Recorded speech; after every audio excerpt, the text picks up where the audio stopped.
Hey fam, my name's Timothy. For those of you who haven't met me, I'm on the worship and production team here at VFC, and I want to give you guys 4 quick tips on how to get your Aviom mixes sounding better. Before I start, we actually have a few training videos already up on YouTube. If you go to the worship Slack under the resources channel, there's links to those videos. I would highly recommend watching those videos in addition to this video. This one's just a little bit shorter, and I'm going to cover a few problem spots we've seen with some of our worship volunteers. So if you come on over here to this Aviom box, the first thing I see a lot of people doing is going through and turning things up, which makes a lot of sense. You know, if you want to hear a little bit more piano, you'll go turn the piano up, or if you want to hear a little bit more electric, you'll turn the electric up. But what you will find yourself doing is turning everything up over time, and suddenly you can't hear much of anything. Your mix will sound muddy, it'll sound washed out. So one thing I like to tell people is that less is more. It may be the case that you can go turn a few things down and you'll actually have a better mix overall. You don't necessarily need to hear every single thing on stage, and you don't need it to sound like it's a front of house mix.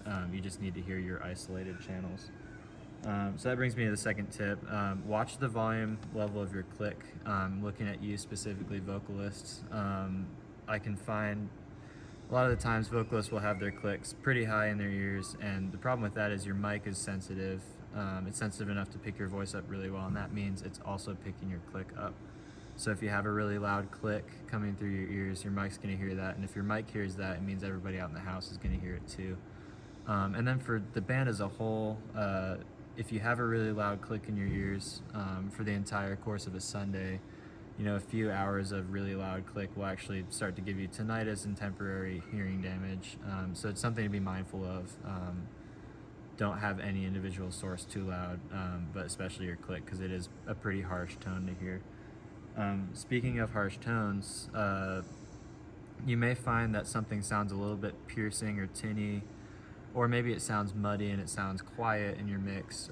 Your first impulse might be to go and say, hey, this electric guitar is really loud, I'm going to turn it down, or hey, this vocalist is really quiet, I'm going to turn them up. Sometimes it's the case that your tone knob is actually the better tool to use.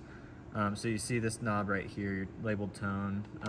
You can select an individual channel, and if you roll it towards the treble side, it's going to sound more tinny, it's going to have some more high end in it. If you roll it to the lower side, bass, it's going to be a little more boomy and resonant.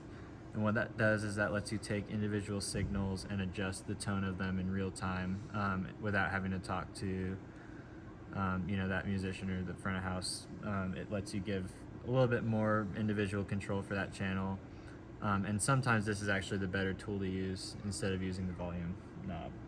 And then the last thing I want to talk about is the pan knob. So God gave all of us 2 ears, and if you think about natural life, like as you're living out your life, you know, if you go out on a walk or if you're having a conversation at the dinner table, you're hearing 2 different sources based on the way that your head is positioned. So if you're looking at somebody, you'll hear them in both ears, but if you're looking off to the side, you may just hear them in your left ear or your right ear, or you might hear somebody yelling in the distance out of one ear. It's very natural for us to hear 2 different sources in 2 different ears, and it's actually more helpful for you in your mix overall if you have individual sources panned off to the left or panned off to the right.